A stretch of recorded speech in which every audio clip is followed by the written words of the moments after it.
안녕하세요. 원성도 TV를 찾아주셔서 감사합니다.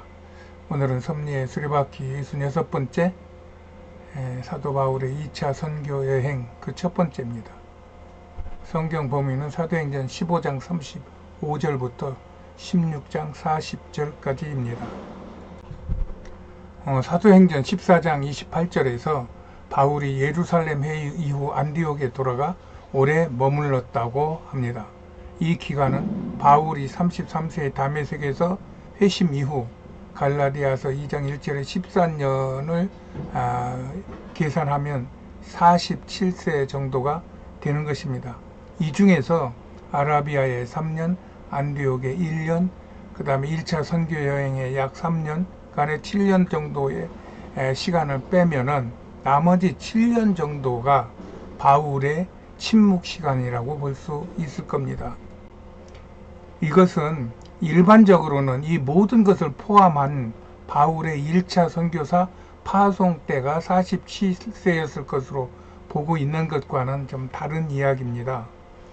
그것은 사도행전 14장의 안디옥에서 구태여 오래 머물렀다고 기록된 것과 또 갈라디아 사건과 또 예루살렘 회의를 치르면서 바울이 받았을 큰 충격과 이로 인한 예수님에 대한 더욱 집중할 필요를 바울이 느꼈기 때문이었을 것으로 저는 보고 있어요.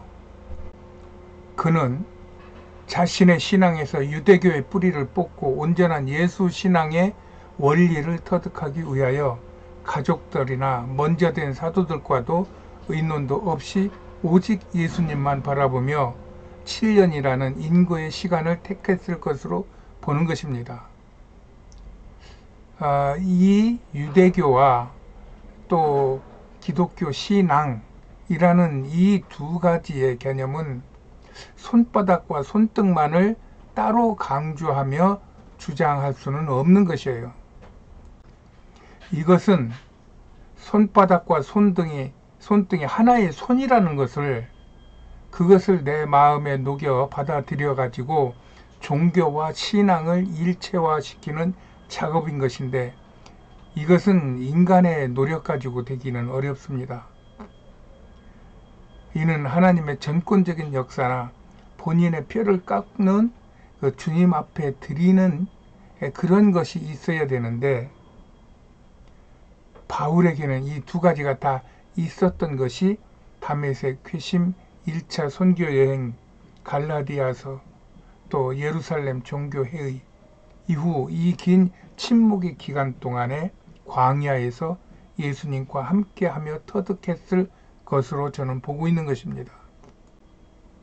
이런 바울에 대한 전반적인 상황을 자신의 관점에서 이해하고 보는 것이 바울의 나이와 그의 사역을 정리하여 나의 자신을 세워가기에 더 감동적일 수 있다는 생각에서 이렇게 일반적이진 않지만 제 나름대로 주장을 하고 있는 것입니다. 이 주장은 그저 저의 개인적인 주장이기 때문에 그냥 여러분들은 참고만 해 주시면 되겠습니다. 이렇게 바울의 나이 47세가 된 사도행전 15장 36절부터 다시 보강된 바울 선교단의 2차 선교 여행이 시작되는 것입니다.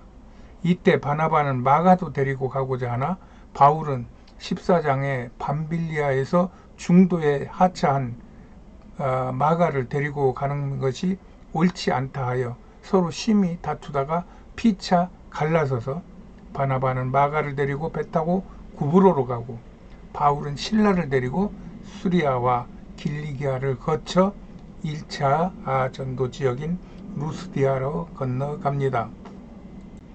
이곳 루스드라에서 바울은 헬라인으로 칭찬받는 디모데를 만나 그에게 할례를 행하고 그를 합류시킨 후 평생 동안 그와 함께하는 평생 동역자를 삼습니다.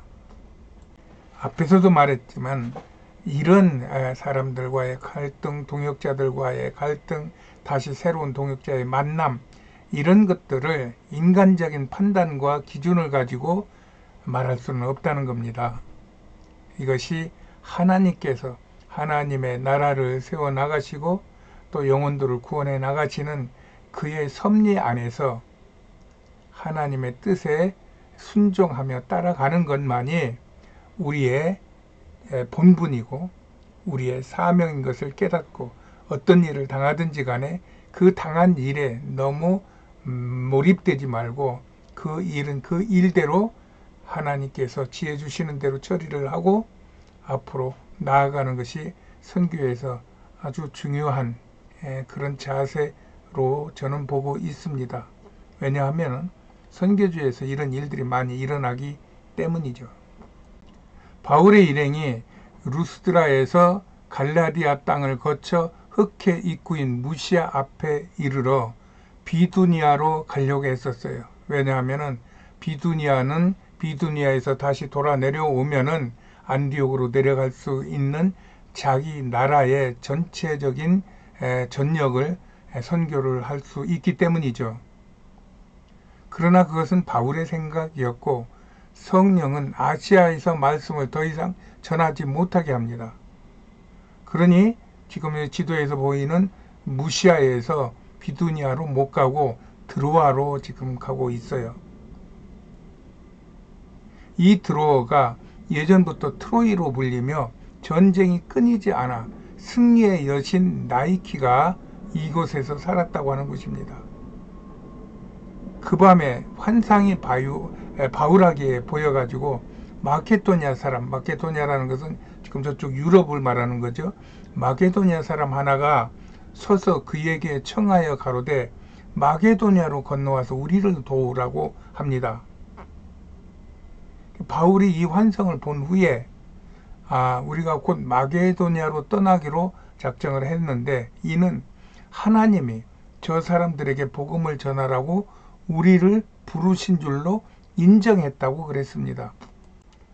이렇게 선교는 작전과 전략과 어떤 이론이 중요하지만 그러나 선교의 가장 강력한 동력은 하나님이 함께 하시고 성령께서 이끌어 가시는 그 속에서 영혼 사랑하는 마음을 우리가 놓치지 않고 하나님의 섭리에 따라간다고 하는 것이 가장 중요한 선교의 정책이 되어야 되고 선교의 이론이 되어야 하는 것입니다.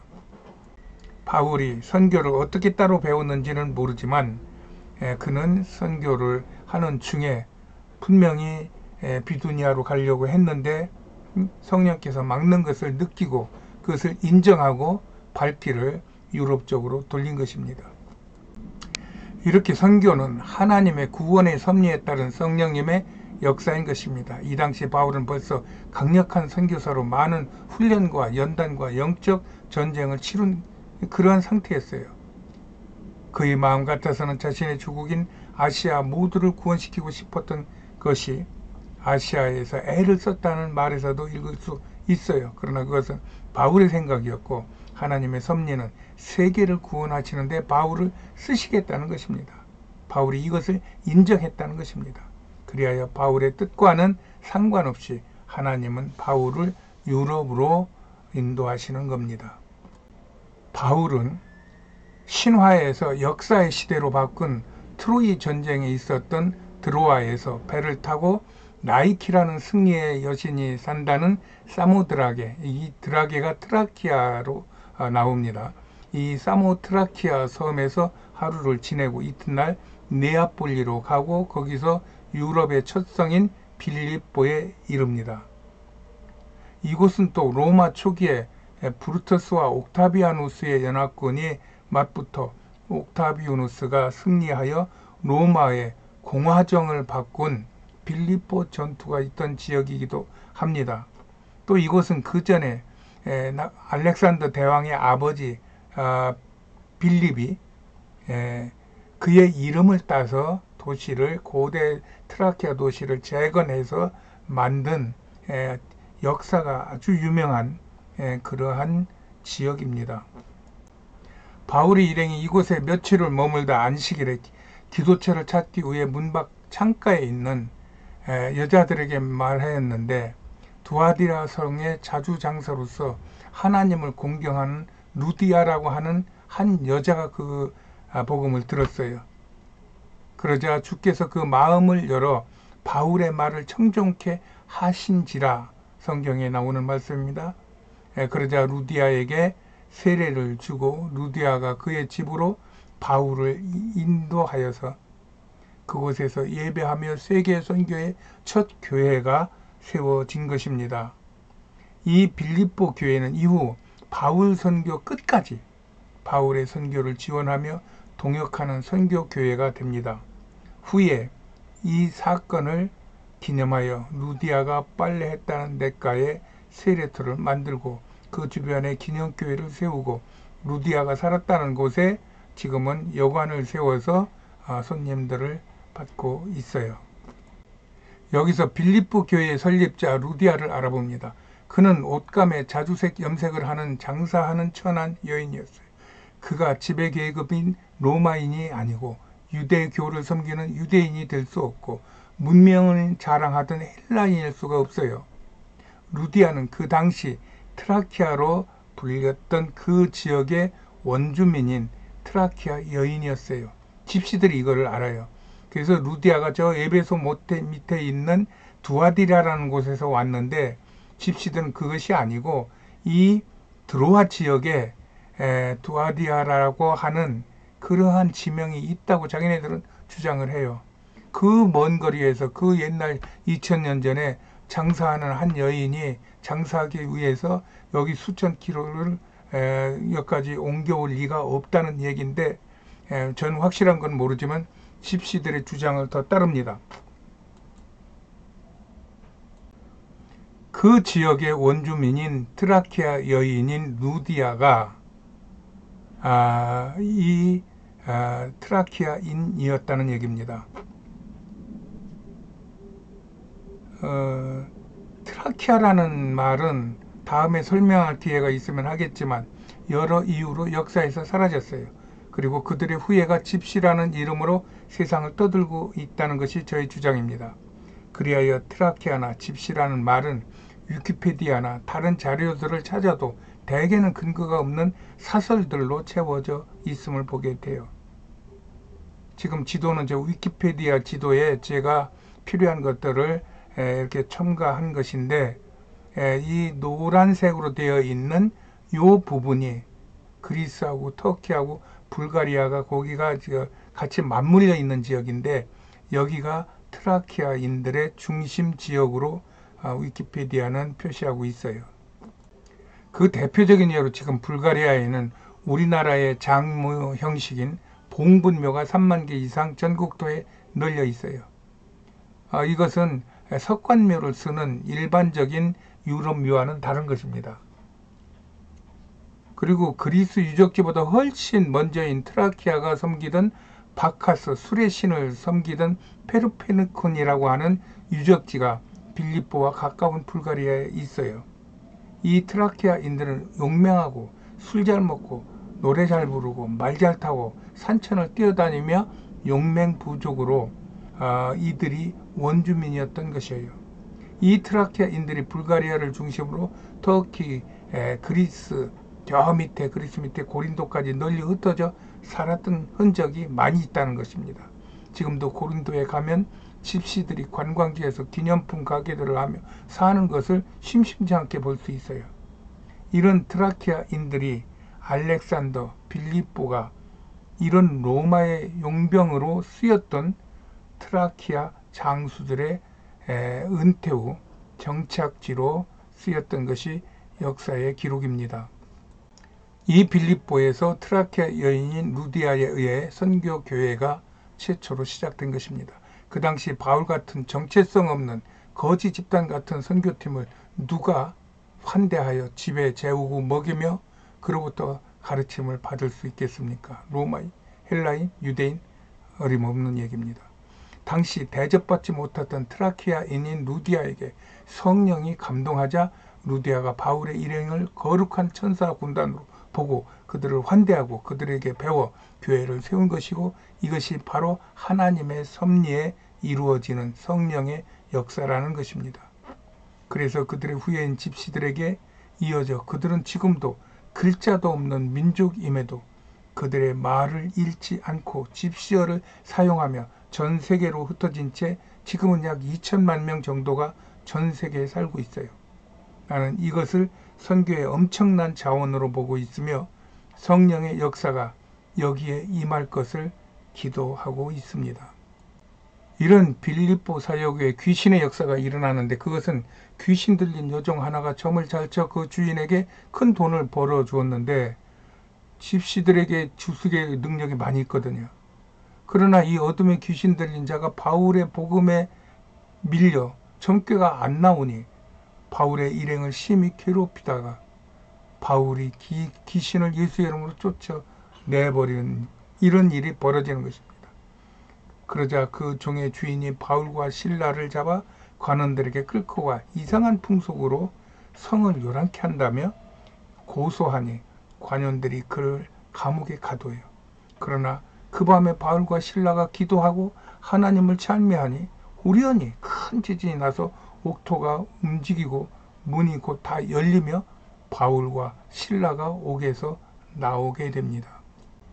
이를 본 간수가 죄수들이 동안주 생각하고 검을 빼어 자결하려고 할 때 바울이 크게 소리 질러 가로되 내 몸을 상하지 말라 우리가 다 여기 있노라 하며 주 예수를 믿으라 그리하면 너와 내 집이 구원을 얻으리라 하여 그 간수와 그 가족들을 다 구원하고 세례를 주고 간수와 그 가족들은 바울과 실라에게 음식을 차려주고 온 집이 하나님을 믿는 사건이 벌어납니다.